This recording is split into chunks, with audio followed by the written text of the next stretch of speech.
Hello, world and universe. Welcome to the Trevor Donald Experience. Manifest your truth. And if you're new to the channel, please hit that like and subscribe button. And for all my continued followers, I want to say thank you. And this is an opinion-based video channel where I try to open your eyes and ears up to some of the travails and tribulations that take place throughout our cities, our states, our country, and sometimes around the world. And this one is straight out of Indianapolis, Indiana, which this story is encapsulated around mental illness, which I talk about all of the time, untreated, undiagnosed, anger, being a sociopath, racism, inhumane circumstances, and murder. And this is all wrapped around a 19-year-old man and what he did to 3 other men. This is an unbelievable story. So let's go. An Indianapolis white man, 19 years old, convicted of killing 3 young black men found dead along a path. A jury in Indiana convicted a man who was just 16 when he murdered 3 people while he was showing them how to turn a Glock into a machine gun. Caden Smith, now 19, was found guilty on Friday of 3 counts of murder, robbery, dangerous possession of a machine gun, and possession of methamphetamine, among other charges. The Marion County Prosecutor's Office said in a press release, he killed Abdullah Mubarak, 17, Joseph Thomas, 18, and Michael James, 22. So this is what happened. On October 12, 2021, an officer with the Indianapolis Metropolitan Police Department found the 3 men dead, suffering from gunshot wounds in a path filled with tall grass near the 4400 block of South Meridian Street. Investigators recovered several spent shell casings at the scene. Cops later learned via text messages that Caden Smith, lured the men to the field over 2 nights to show them how a Glock switch works. The switch turns the semi-automatic firearm into a machine gun, which is illegal. Smith used the opportunity to murder all 3 men so he could rob them, per prosecutor's report. Detectives identified Smith as a suspect and found the murder weapon at his house. Abdullah's, Joseph's, and Michael's families will never be able to see them grow up and live their lives, Marion County Prosecutor Ryan Mears said in a statement. This verdict solidifies that Smith will likely spend the rest of his life in prison for the crimes he committed. Because the killings occurred 2 days apart in a remote area, rumors sprouted about a possible serial killer, the Indianapolis Star reported. However, cops quickly debunked the rumor and arrested Smith. A guilty verdict was not always assured because in 2022, a judge threw out some key evidence after ruling detectives violated Smith's Fourth Amendment rights during a search warrant. Now, isn't that interesting? A judge threw out some key evidence because Caden Smith's Fourth Amendment rights were violated, while Caden violated the rights of 3 young men by murdering them, which violates all of the 3 dead victims' amendment and U.S. constitutional rights.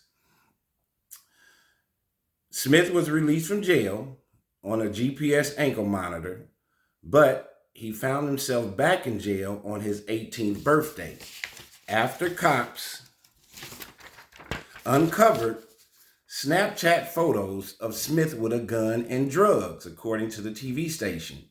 He remained in jail until his trial, which began on August the 19th and lasted 5 days.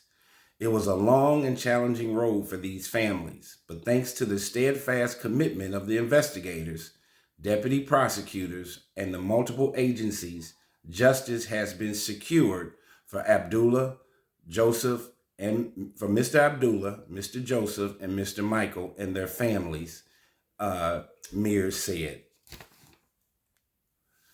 What an incredible story, and what a sad scenario. All four of these people, what are the commonalities? Were very young men, including Caden Smith, who was now 19 years old and allegedly committed these acts when he was 16 and 17. Their lives were definitely in front of them, and now all four of them, their lives are over.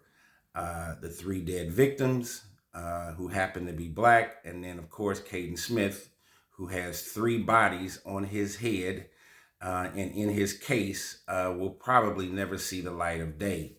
I talk about it all the time, and this is why I do these videos. Mental health, untreated, undiagnosed mental health is a real deal. Stress and anxiety, how you deal with it, manage it, conflict mediation and resolution, the love for God, a love for being positive versus negative. Where are we headed with our young people?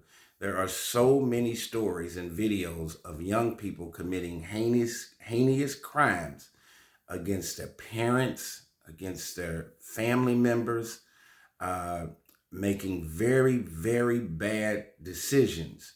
Young people have to remember, when you are young or a minor and say you do something wrong, well, you get put on punishment at home, and you might get suspended from school. But if you're a young person and you're making adult decisions, let alone committing crimes like murder, there are adult consequences, and they have a place. Our U.S. system has a place for you called prison. For this young man, it has to have, this whole story has to be encapsulated around mental health issues, the opioid crisis. He was found to have methamphetamine. He's on Snapchat while he is out on bond. Why many people, whether it's teachers having inappropriate relationships with students, are using these technological tools to have conversations, whether it's Instagram, Snapchat, that you're just forming a technological paper trail to get caught. This is obvious that Mr. Smith has mental illness to the highest level. Not only did he commit these murders, then while he's out on bond, he is on Snapchat with guns again, and even with methamphetamine. So there is something where he is a lost soul. But it also has a direct reflection on what was his family life like and his upbringing to make a decision not to kill one person, but three people, because he wanted to rob them and take them out into a field, rob them, and murder them. His parents, his family, his parents definitely have to look in the mirror and try to figure out where in the world did things go wrong. This is a very, very sad case for the three victims and their families, and it's a very sad case for the decision that Caden Smith made to murder these three young men. Where our world is going to hell in a handbasket, and I don't know if the people in my age group, the 50-year-olds, the 60-year-olds, have made a terrible example for what these young people need to see to help navigate through this crazy world. But we are seeing a plethora of young folks with mental health issues, committing inhumane acts against other humans. There is a very finite line between life and death today, where we're going to lose an entire generation with an over-sexualized media and music. Kids don't want to go to school, these fatherless homes. I don't know if that's part of the measuring stick with Caden Smith, but what he did to these three people by killing them in such a callous, heartless way, he should never see the day of light, the light of day ever again. And we have to stay prayed up for the three victims and their families. This should have never taken place. All four of these people had their lives right in front of them. Their future should have been bright versus dim and gloomy. And death and murder is not the answer. Robbery, assaults, gun violence is not the answer to try to have a healthy and positive life.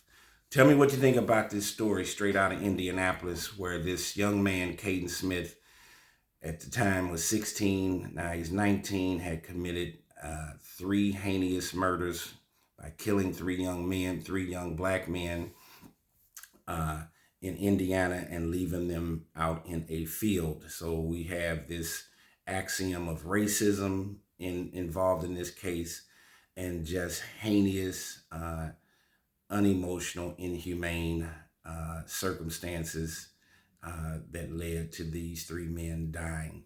Tell me what you think. This has been the Trevor Donald Experience. Manifest your truth in a positive, righteous, and God-fearing way.